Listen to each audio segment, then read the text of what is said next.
Olá, esse é o podcast da SBO Jovem, parte da Sociedade Brasileira de Oftalmologia, que traz todo mês um bate-papo com um convidado que nos inspira dentro da nossa especialidade. Nosso objetivo é abordar o que nós jovens gostaríamos de saber sobre esses grandes nomes, além de aproximar as pessoas com maior experiência dos jovens oftalmos. Eu sou a Carolina Ilges, fellow de retina em São Paulo. E eu sou a Clara Castro, também fellow de retina em São Paulo, e hoje temos o grande prazer de conversar com uma convidada que transita com muita leveza entre a ciência, a criatividade e o cuidado humanizado com os pacientes, a doutora Isabela Godin. Ela é especialista em lentes de contato, tratamento de ceratocone, controle de miopia, lentes de contatos especiais e doenças de córnea. Uau, quanta coisa legal! E com formação pela Fundação Hilton Rocha e pelo CONG. Além disso, vice-presidência da Academia Brasileira de Controle de Miopia. E uau, bem-vinda, doutora Isabela. A gente está muito animada para conversar com você. Ei, gente, boa noite. Muito obrigada aí pelo convite. É uma honra, né? Eu me senti muito distinta de estar aqui com vocês, muito honrada pelos elogios, né? Das referências aí de oftalmologia. E eu espero, nesses próximos minutos aí da gente junto, a gente poder passar uma mensagem legal e que as pessoas saiam diferentes do que elas entraram aqui nesse podcast, né? O prazer é todo nosso, doutora Isabela. E para começar, nós gostaríamos de saber o que de mais valioso você aprendeu durante a residência e o que mais te atrai dentro da oftalmologia. E também queríamos saber se o que te encanta hoje é a mesma coisa que te encantou lá atrás, quando você escolheu fazer oftalmo. Bem, oftalmologia é de fato encantador, né? A gente pega um órgão tão pequenininho, tão complexo, tão cheio de subespecialidades e claro que ele me encanta, o olho por si só. Eu lembro que a primeira vez que eu consegui ver uma retina na minha vida, fazer um fundo de olho, foi mágico, né? Apesar de hoje eu ser especialista em córnea, lente de contato, mas a imagem da retina, aquele laranja eletrizante, é muito lindo. Então, assim, eu acho que eu entendo toda a paixão de vocês duas aí na área da retina. E quando a gente fala dos órgãos do sentido, né, como o olho ele é importante, como a visão ela é predominante, né, que é o que foi, dos órgãos do sentido é o que nos guia aí na adaptação do mundo. Mas o que de fato mesmo me encantou, assim, tirando a parte do olho, né, feita por Deus, sem sombra de dúvida, é a oportunidade que a gente tem durante a residência, depois da residência, de fazer a diferença na vida do próximo através do nosso trabalho. Então, você promover uma reabilitação visual no seu paciente, seja através da primeira catarata que eu fiz na minha vida, que era uma catarata dura, o paciente chega, ele te dá o melhor presente que ele tem para te dar, às vezes um ovo, às vezes uma galinha, sabe? E ele olha para você e fala: eu rezo para você todas as noites. Então, eu acho que esse é o grande sentido, essa é a grande missão que a gente tem na nossa profissão. E eu aprendi muito, e aprendo até hoje, e aprimoro isso até hoje, né? A gostar de gente. Eu falo que a gente tem que gostar de gente, a gente tem que amar o próximo. E graças a Deus a gente tem uma profissão que nos dá a oportunidade disso. Então, o que eu aprendi, o que me encantou, eu posso responder para você que isso me encanta até hoje, tá? E não é da boca para fora não, isso é fato mesmo. Ai, que linda, doutora. Concordo super. Eu tô com abacate aqui em casa hoje que eu ganhei. Eu Não é vim andando com legal? abacate na rua, assim. E como foi a sua escolha da subespecialidade? Teve algum momento que foi um turning point ou foi um caminho natural? Olha, eu falo para todo mundo, assim, para os meus colegas de faculdade, assim, eu fiz medicina para fazer oftalmologia. E isso aí, fato, né? Então, hoje na minha turma, assim, dos meus colegas de faculdade que formaram comigo, quando falam em oftalmologia, todo mundo manda mensagem para mim, porque eu acho que isso já ficou na cabeça deles, assim. A Isabela vai ser oftalmologista. Eu tenho, eu, eu tenho uma história com oftalmologia de família, né? Meu pai era uma referência, era o grande amor da minha vida, então, assim, era o meu herói, minha grande admiração. E eu sempre acompanhei o meu pai, né, nos congressos. Eu lembro de eu com 12, 13, 14 anos, eu viajando só eu e ele para os congressos. Ele ia dar as palestras, eu ficava no hotel, passeando, esperando por ele. Então, assim, eu vivo o mundo da oftalmologia desde que eu acho que eu me entendo por gente. E sou completamente apaixonada.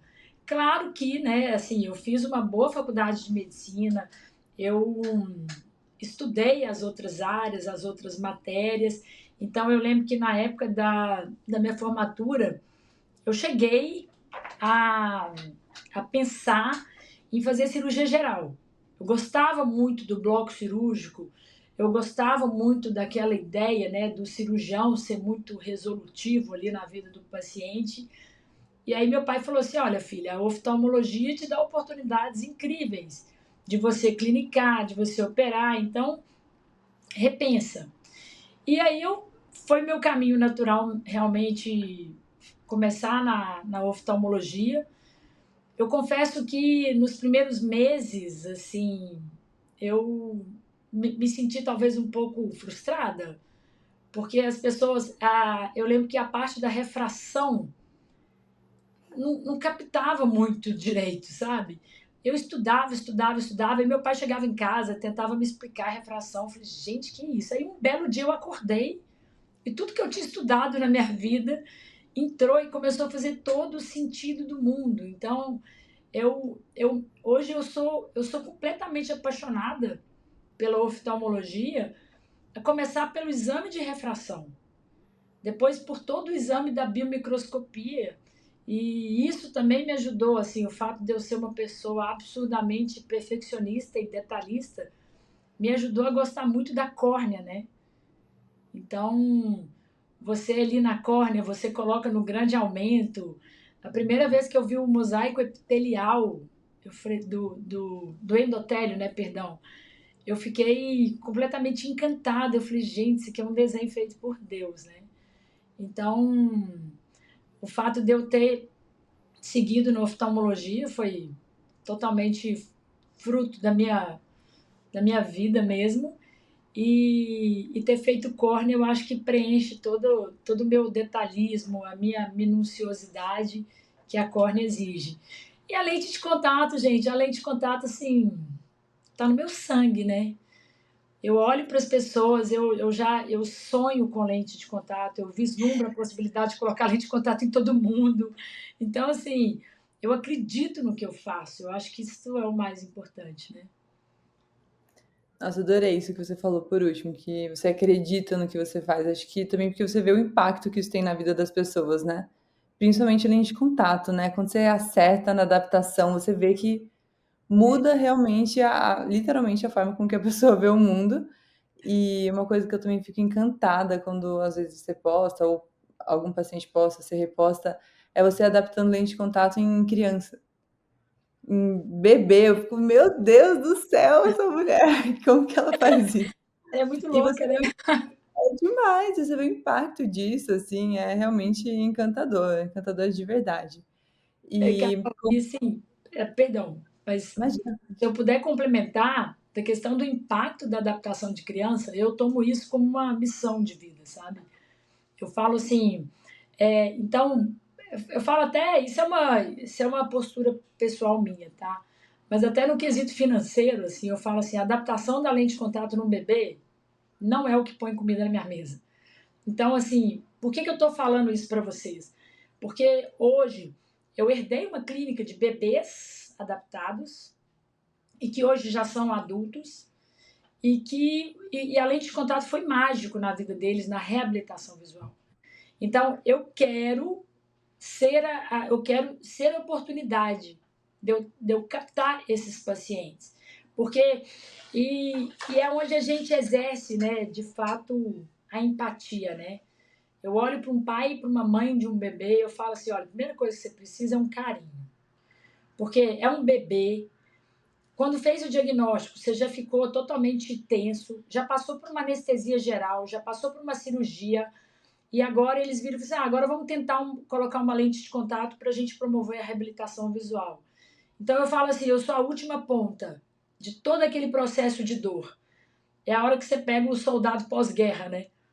O pai e a mãe que já enfrentou todo aquele processo e agora ele chega no seu consultório e você tem a responsabilidade da reabilitação visual. Então, a primeira coisa que eu faço, eu dou um abraço no pai e numa mãe e falo assim, olha, nós estamos juntos e, obviamente, eu transfiro, né, a responsabilidade dessa banda para o oftalmopediatra e eu falo, olha, eu sou apenas um instrumento disso, mas eu sou um instrumento que faz muito barulho. E eu passo muita segurança, né? Porque de fato a gente tem uma casuística muito legal, assim, a gente tem um volume, a gente tem uma, um trabalho bacana com esses bebês. Então, assim, e realmente é incrível. É incrível para quem vê e mais incrível ainda para quem guia esse processo. Porque hoje, os bebezinhos que eu adaptava há 7 anos atrás, né, foi praticamente quando meu pai faleceu e eu assumi de fato essa clínica dos bebês, eu tô vendo assim, são crianças, tipo, reabilitadas, catarata congênita unilateral. Então, assim, eu gostaria realmente que o mundo soubesse um pouco mais disso e cedesse a lente de contato, né? Com certeza. E no episódio anterior que a gente gravou com a doutora Camila Ventura, ela atua na retina pediátrica. E ela atua no SUS, através da Fundação Tino Ventura e tudo mais, e ela fala muito isso, de propósito, né? E de certa forma é um legado que vocês estão deixando. A mãe dela é um pediatra, o seu pai adaptava em criança, então é a continuidade, de fato, de um legado muito bonito. E como você disse, é um chamado quase, né? Porque, como você falou, não é exatamente o que bota comida na mesa, né? Mas é algo que você faz porque você tem essa capacidade, né? E como especialista em segmento anterior, a gente sabe que o seu consultório é especialmente diverso, mas o que você mais vê, assim, no consultório? O que você acha que um jovem oftalmo poderia esperar, do dia a dia de um consultório de um especialista em segmento anterior? Então, quando eu acabei minha formação, que eu fiz o meu fellow de córnea, que eu falo assim, eu brinco, eu falo assim, meu fellow de lente eu faço desde o dia que eu entrei na faculdade de medicina, né? Que eu comecei na anatomia, ver direitinho o olho, que antes eu via nos slides, via nos livros, né, que ficavam lá em casa perdidos, mas o meu fellow de lente eu comecei na medicina. E então, quando eu acabei o meu fellow de córnea, e obviamente eu fui para o meu consultório, e eu trabalhava do lado do meu pai, é, é difícil você acabar um fellow e já de cara trabalhar naquilo que você se formou, tá? Então, no início, enquanto meu pai ele era vivo, as adaptações de lente de contato iam todas para ele. Obviamente, todo mundo queria o artista, né? Então, eu ficava ali no consultório da frente, atendendo consulta de refração, que essa é uma realidade para todo mundo, quando acaba o fellow de córnea.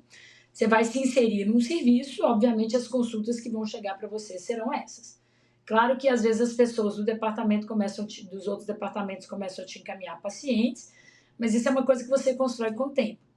Então eu falo o seguinte, e eu vou repetir, eu acredito tanto na lente de contato que eu não me sentia capaz de entregar uma receita de óculos para aquele paciente que veio fazer uma consulta de refração comigo e falava assim, você já pensou em colocar uma lente de contato no seu olho?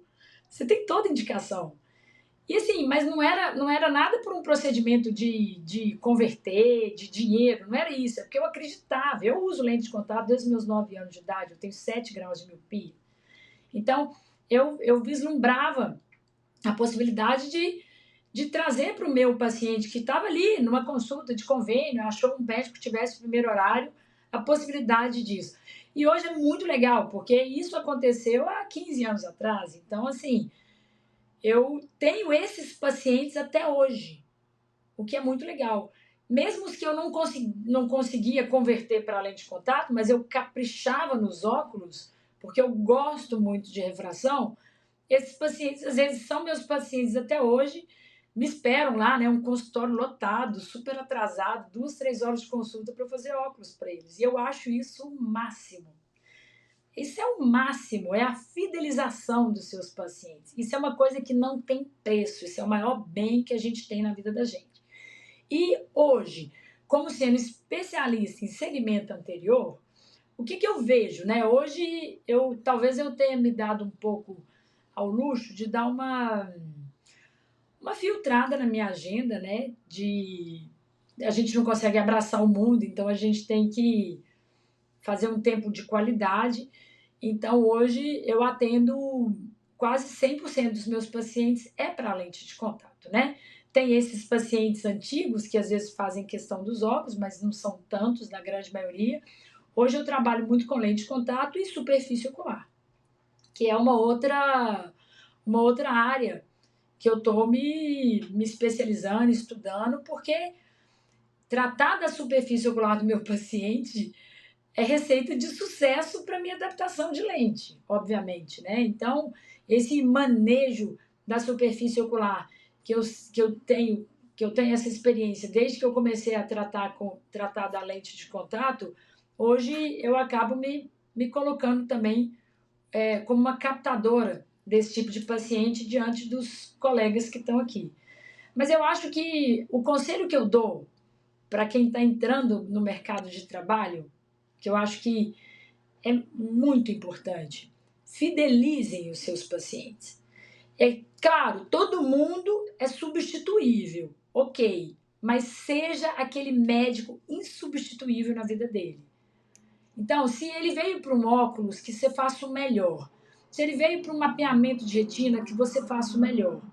Eu acho que hoje a gente vive uma medicina muito diversa, né? Os pacientes muito espalhados, a remuneração médica. Então, assim, a gente vê muita gente querendo fazer muito volume e tudo mais, mas eu falo, ai, faz direito. A fidelização de paciente é uma coisa tão importante e eu vivi isso agora, assim. O fruto desse tratamento humanizado que eu dou no meu consultório, que é eu saí do serviço que eu estava, montei meu próprio serviço. Gente, é muito gratificante. Todos os dias a minha agenda tem pacientes antigos que me acharam onde eu tivesse. Digita meu nome na internet, me acha, liga, marca consulta. Eu olho e falo assim: olha, ele é fiel a mim. Isso não tem preço, que é o maior bem que a gente tem na profissão da gente, né? Com certeza, ainda mais, né? Esse é um outro tema que seria interessante, talvez numa próxima conversa, mas com esse advento da inteligência artificial, essa automação de tanta coisa, né? E é isso, eu acho que o que vai continuar diferenciando a gente é esse olhar humano mesmo para o paciente, esse abraço, esse acolhimento, né? Que é com certeza muito relevante. Tô gostando muito que você falou aquilo de botar comida na mesa, né? Você tocou em uns pontos que, assim, que alimenta a alma, né? Essa questão de você realmente ver que o paciente tá ali por você, ou ver um trabalho bem feito que mudou a vida de uma criança, isso é especial, né? Isso que faz também a gente acordar todo dia e ter força. Isso é o tipo da coisa, né? É que a gente fala, isso não tem preço, né? Então, assim, o paciente falar para você que ele está rezando para você, que ele coloca você nas orações, gente, isso não tem preço, né? Então, assim, é isso mesmo, você está alimentando a alma, ó, e é claro, né? Assim, claro que todo mundo aqui está trabalhando, a gente, Sim, sim. obviamente, é o nosso trabalho, mas eu falo que isso é muito gratificante, assim, no trabalho da gente, né? E eu e a Carol, a gente faz retina, né? Então tá sendo ótima essa revisão aqui dos hot topics de segmento anterior. E a gente viu também que você contribuiu muito com a diretriz brasileira do controle da miopia, né? Da epidemia de miopia, que é um assunto muito falado. E o que você tem para falar sobre esse tema, doutora? Olha, eu acho que é um tema absurdamente relevante. Eu acho que hoje a gente é bombardeado, né, de um academicismo extremo, muitos trabalhos, muitos artigos. Então, assim, é impossível, né, todo mundo ler tudo e tudo mais. O que eu acho que a diretriz ela foi muito importante, né, porque eu acho que ela deu uma peneirada ali, né, e ela dá um norte das atitudes que tem que ser tomadas. Então, por exemplo, quando a gente começou a estudar miopia e tudo mais, cada dia era um artigo diferente, e aí falava-se em vários fatores de risco, muitas coisas. Então, assim, acaba que, para quem está ali trabalhando, você pegar todos os dias, ficar lendo os artigos para se atualizar, eu acho que é difícil, né? E tem gente que tem um viés acadêmico, tem gente que não tem um viés acadêmico, tem um viés prático. Eu brinco, eu falo, muita coisa é evidência, outra coisa é a ciência. Então, a ciência existe para provar a evidência. E a evidência é aquela prática do dia a dia que a gente tem e fala, poxa, eu vejo uma coisa todo dia, vamos fazer uma pergunta, vamos trazer a ciência para provar o que a gente vê, para a gente explicar por que aquilo acontece. E quando o assunto é controle da miopia, eu acho absurdamente relevante. Vocês, como médicas especialistas em retina, vocês conseguem, obviamente, viver diuturnamente as complicações que a alta miopia pode promover no indivíduo. Então, e estudando, né, até mesmo as questões econômicas dos impactos, né, dos desfechos ruins das altas miopias, a gente vê que existe um impacto econômico numa sociedade em relação a isso.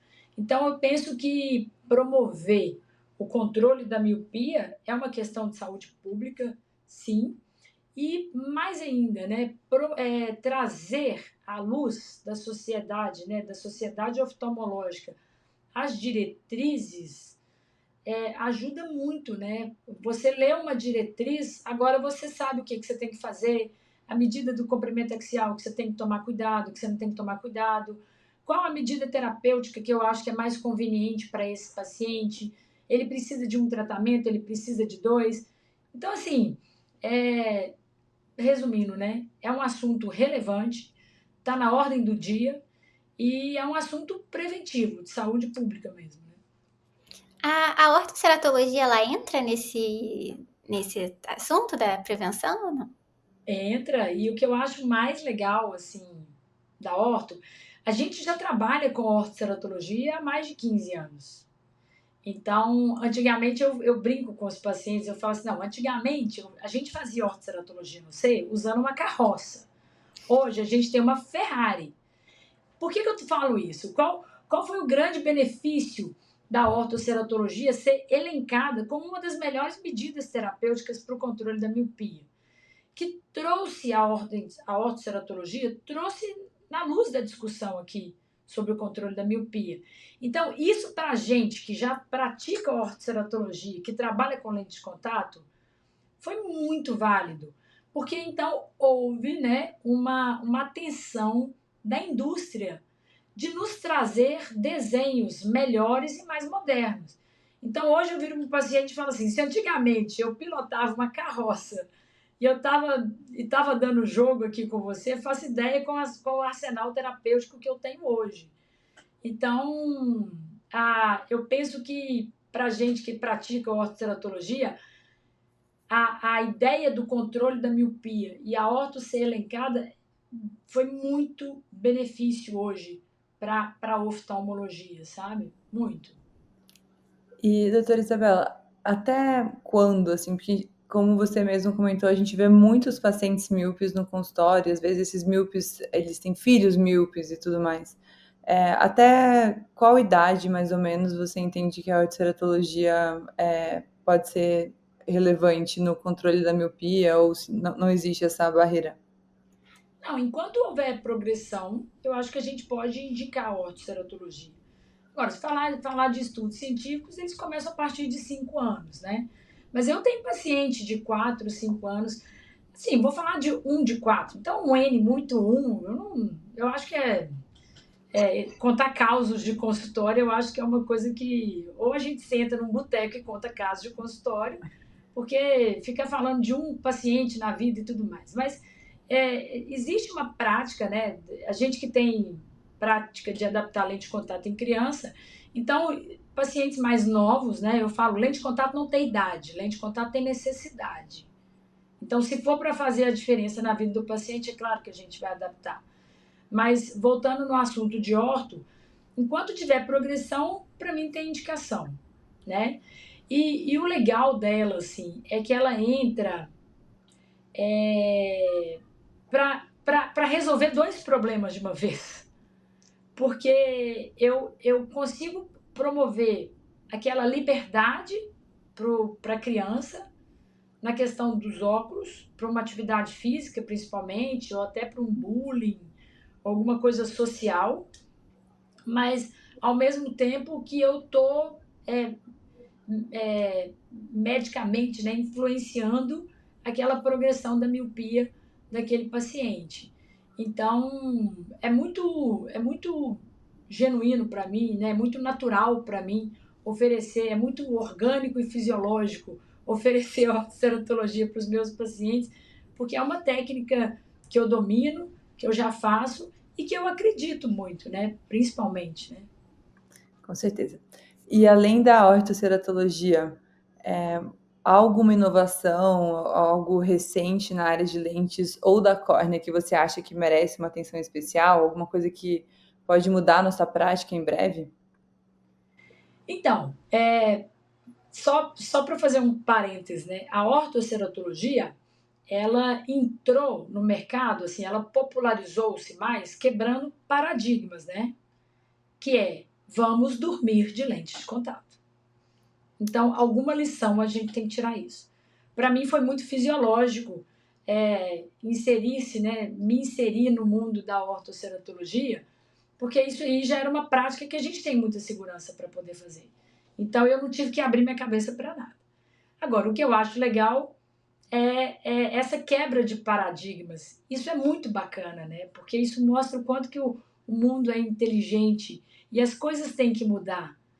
A gente tem que absorver as mudanças com inteligência e naturalidade, porque isso é adaptação. Agora, na questão das inovações, hoje, por exemplo, o que eu vejo muito, né? É a atenção que a gente, adaptadores de lente de contato e de segmento anterior, a gente dá para superfície ocular. O tratamento da superfície ocular, para mim, ele é uma condição sine qua non para a resolução do meu trabalho. Para eu ter uma adaptação de lente legal, de um paciente confortável e eu ter sucesso. Então, hoje eu falo assim, trazer a lente de contato no mundo da superfície ocular é muito legal, porque antigamente você falava de olho seco e lente de contato, era tipo água e óleo. Eram universos que não se misturavam mais. E hoje em dia, quando a gente fala, por exemplo, em lente de contato escleral, a lente de contato escleral, hoje, ela é uma opção do manejo de sintomas de paciente, por exemplo, com síndrome de Sjögren. Mês que vem, eu estou indo fazer uma apresentação num congresso de reumatologistas em Belo Horizonte, para falar do meu manejo dos pacientes com olho seco grave de Sjögren. E que a casuística de adaptação de lente de contato escleral muda a vida dessas pessoas, né? Não, realmente é um mundo, né? É uma coisa absurda. Como é amplo esse mundo do segmento anterior. Tá me É, dando até uma coisa aqui, com tanto de coisa que existe. Sim, exatamente. Quanta coisa que eu já estou esquecendo, eu tenho que Eu estudar também, também, eu porque tô, meu Deus. a gente ainda está muito no início da carreira para ficar só na retina, tem que Eu também olhar. acho. mas olha só, gente, tem muitos estudos, tem muita coisa, a gente está aprendendo muito de tudo. Então, assim, é impossível a gente dominar tudo de tudo, né? Hoje, por exemplo, fala de retina, talvez eu possa me dizer, assim, eu me coloco às vezes, eu falo assim, poxa, às vezes no meu consultório, como eu recebo muito paciente de outros colegas, eu viro e falo assim, fulano já fez seu mapeamento de retina, não já? Já. Então, beleza. Desse, eu falo, e eu tenho uma humildade de virar para o meu paciente e falar assim, olha, você é um automíope, eu adapto uma lente de contato em você, ok. Mas eu gostaria de solicitar um mapeamento de retina para você. Doutora, você não faz? Faço. Mas tem gente que faz muito melhor que eu. Então eu tenho essa humildade de me colocar no meu segmento anterior ali e encaminho para os meus colegas, porque eu penso, gente, eu penso primeiro no meu paciente. Eu quero que o meu paciente seja bem assistido, porque isso que é a razão ali, né? Isso, e uma coisa também até que eu tive a oportunidade de falar sobre retina num curso de refrativa do Marconi. E eu acho que talvez a mensagem que eu mais queria deixar, assim, a mais importante mesmo, enfim, além de descobre de retina, automíope e tal, era para os especialistas em córnea, segmento anterior, refrativo, enfim, para eles lembrarem os pacientes míopes que mesmo corrigindo o grau, mesmo eles enxergando melhor, o olho continua míope. É, Então, lembra, você tem que continuar fazendo mapeamento de retina se você é um automíope, porque pode ter fragilidade, entendeu?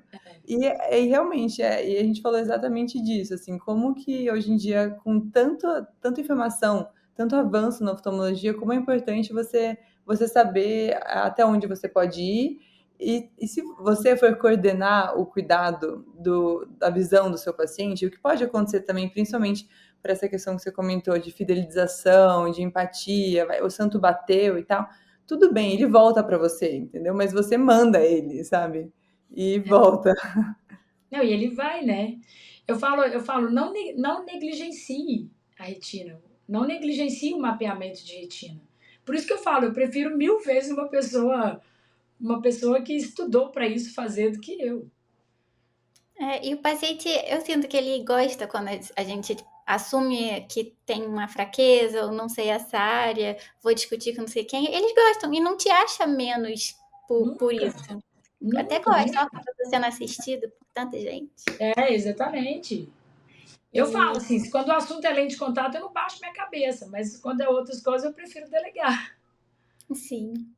E, doutora, você também trabalha em instituições públicas, né? Além do consultório, da clínica, como o Hospital Evangélico e o Banco de Olhos Sorocaba. Como que você acha que essa vivência no serviço público muda a sua prática e o que te traz de positivo? Nossa, assim, desde que eu acabei o meu fellow, eu assumi um serviço público aqui em Belo Horizonte, que foi o Hospital Evangélico. Depois a gente assumiu lá o departamento de lentes do Banco de Olhos Sorocaba, isso foi em 2019.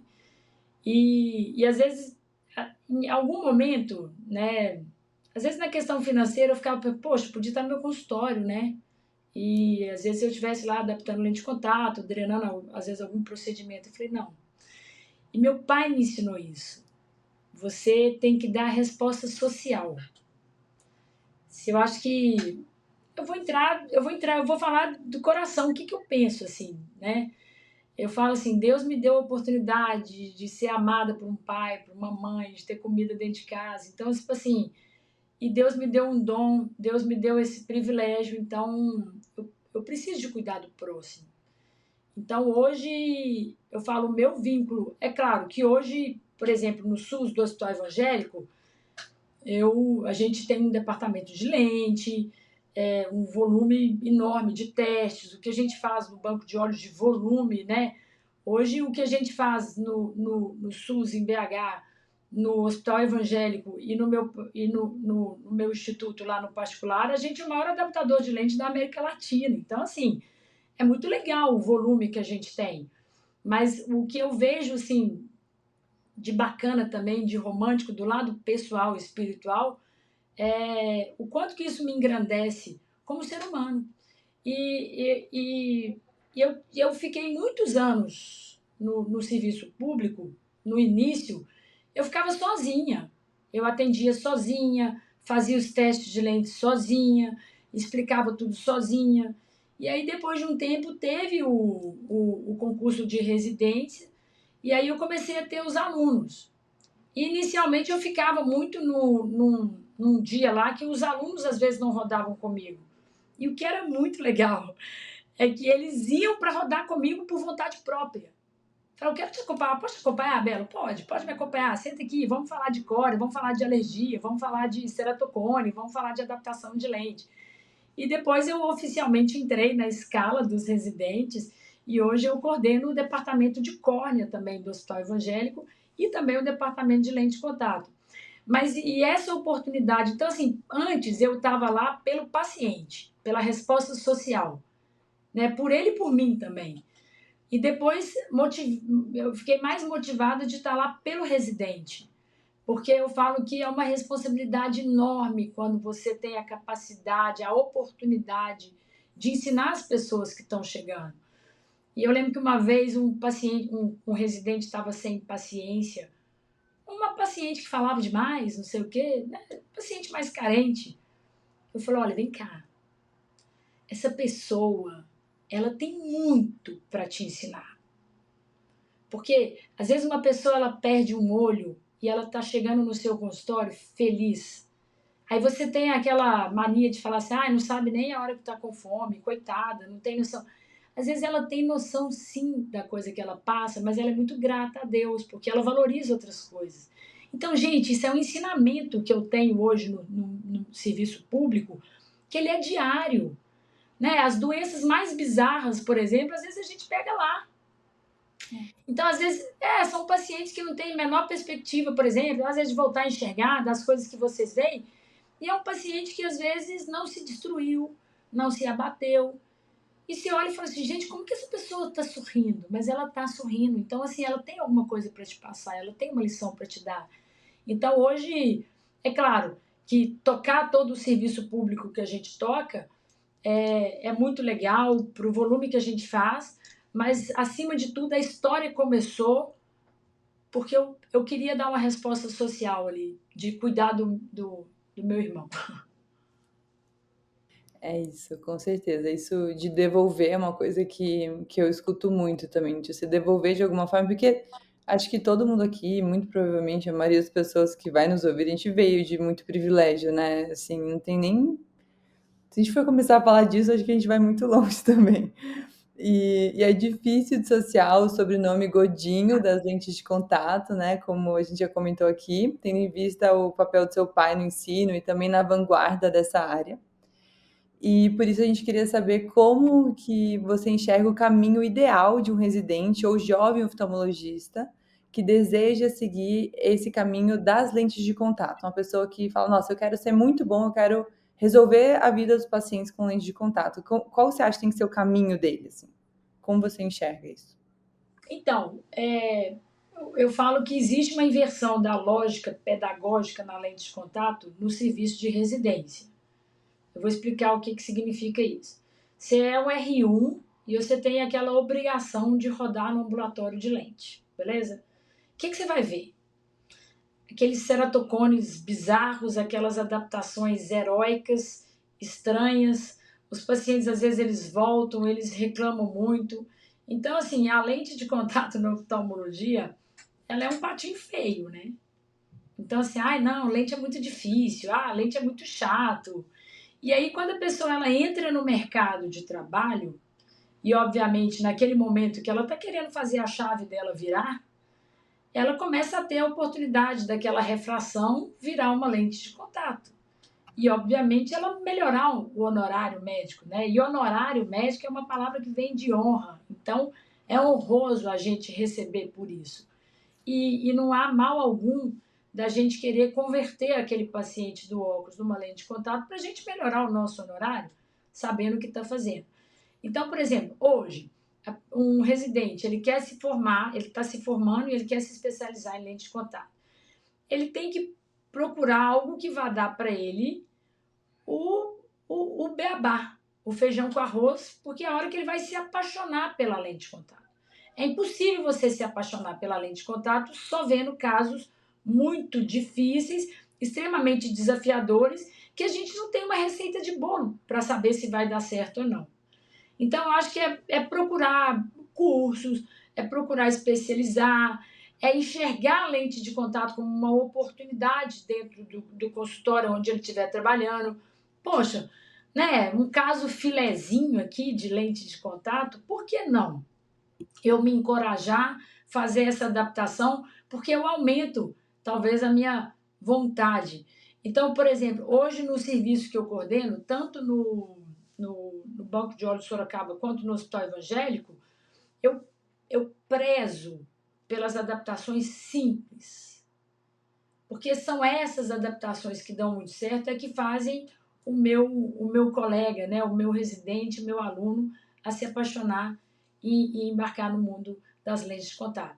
Claro que é estudar, atualizar, obviamente, mas, acima de tudo, praticar, né? Eu tô muito amiguinha de uma R1 que entrou agora, tadinha.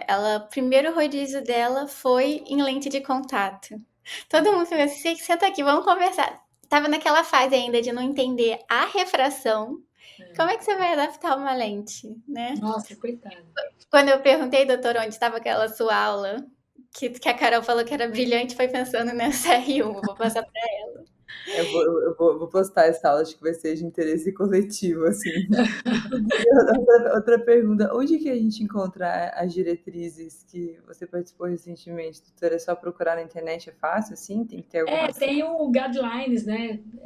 Eu posso mandar depois o nome completo aqui do artigo. Pronto, a gente Guidelines coloca. Myopia Prevention, né? Ótimo. E para finalizar, doutora, se você pudesse dar um conselho para sua versão recém-formada na residência, qual seria? Para a gente anotar também. Olha, assim, as provações que eu tive na minha vida profissional, né? Assim, contando um pouquinho da minha história, assim, sempre fui muito. Eu acho que, Isabela, continue apaixonada pelo que você faz, continue acreditando naquilo que você de fato prega ali para o seu paciente, porque o que eu falo para o meu paciente é o que eu faço na minha casa, isso é fato. Eu acho que continue sendo honesta, né, sincera com o seu paciente. E eu fico vendo, assim, diante de todas as adversidades que eu tive na minha vida, né? Eu perdi meu pai, que era a minha maior referência, foi de repente, né? Então, tipo assim, ele saiu de cena em 2017, então eu não estava tanto tempo no mercado, né? E, e a maneira como ele saiu, né? Papai passou mal 4 dias antes do curso Kleber Godinho.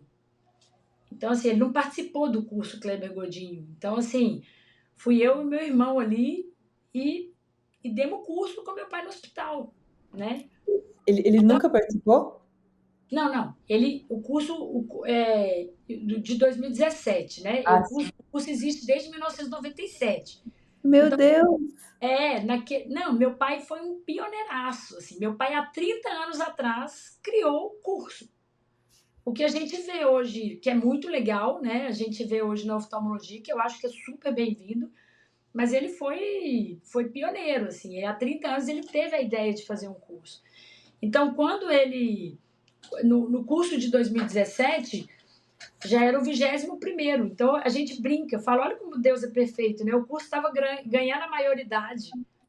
E meu pai saiu de cena 4 dias antes, né? Então, assim, eu passar pela dor de ter o meu pai no hospital, como induzido, teve uma parada cardíaca. Eu e meu irmão, a gente dá o curso, né? Eu lembro que a gente saía do curso e ia lá para o hospital para vê-lo, né? Ele estava em coma. Mas, enfim, foi a maior provação que eu tive na minha vida profissional de dar o curso, né? A outra foi, papai continua internado no hospital, agora eu vou ter que lidar com os pacientes dele. E os pacientes do meu pai, assim, antes eu estava ali na frente, fazendo aquelas lentes filezinho, um paciente que, ao invés de entregar um óculos, eu fazia uma lente. Eu não via tantos ceratocones, tantas adaptações heróicas. Eu olhei e falei assim, caramba, foi uma outra provação que eu tive. E, e eu dei conta.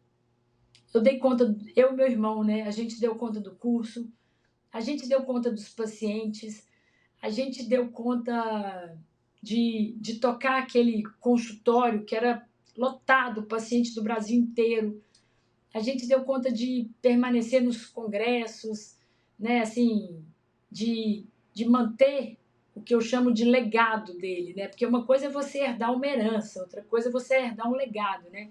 O legado é algo que deixam dentro de você, né, para você. Então, a gente fala assim, a gente deu conta. E hoje, quando a gente resolveu expandir o nome do papai, assim, de manter o curso Kleber Godinho, criar um departamento Kleber Godinho dentro do Banco de Óleo de Sorocaba. Hoje a gente tem em Belo Horizonte o Instituto Kleber Godinho de Lentes de Contato e tem o departamento Kleber Godinho de Lentes de Contato no Hospital Evangélico. Então eu olho e falo assim, hoje a gente institucionalizou o nome do meu pai. Então a gente herdou muito e a gente quis fazer mais. Eu acho que o conselho, eu falo assim, poxa, eu estou muito feliz com a vida profissional que eu tô tocando, sabe? Eu acho que eu tenho os meus defeitos, obviamente eu gostaria de ter um dia com 36 horas para eu dar conta de fazer tudo que eu quero fazer. Talvez eu me sentir descansada dormindo 4 horas por noite para eu não precisar de para eu, para eu colocar todas as minhas ideias em jogo. Então,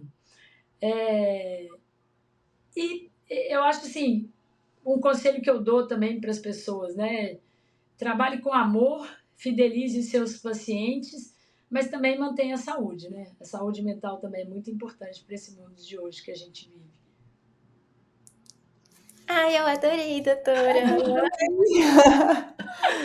Nossa, foi realmente engrandecedor, assim, essa conversa. E uma coisa que a gente nota, né, Clara, é que a gente tem a oportunidade de conversar com pessoas notáveis, assim, e com trajetórias, cada um de uma parte do Brasil, cada um numa realidade. E no fim do dia, um denominador comum é sempre isso do propósito, é sempre isso do impacto. Todo mundo que de alguma forma devolve para o público fala isso de um jeito com muito carinho, assim, com até um orgulho, né? E eu acho que realmente essa mensagem que está ficando para a gente, eu espero que fique também para quem tira um tempo para escutar esses podcasts, é que vale a pena no fim do dia, né? Você fazer o bem feito. E isso, gente, é incrível. Todo mundo fala, faça o bem feito. Você sabe o que você tem que fazer. Se você sabe, então faz, né? E assim, né, sem querer simplificar tudo da vida e tudo mais, mas no fim do dia, essas pessoas inspiradoras, elas fizeram o bem feito, o dia a dia, o começo. E eu gostei muito também que você comentou que, apesar de você ter, de alguma forma, uma visibilidade e ser muito bem-vinda, né, dentro desse mundo do segmento anterior, porque seu pai era uma pessoa muito querida, isso já escutei de várias pessoas, é que as pessoas começam no começo também, né? Então, assim, começa fazendo refração, entendeu?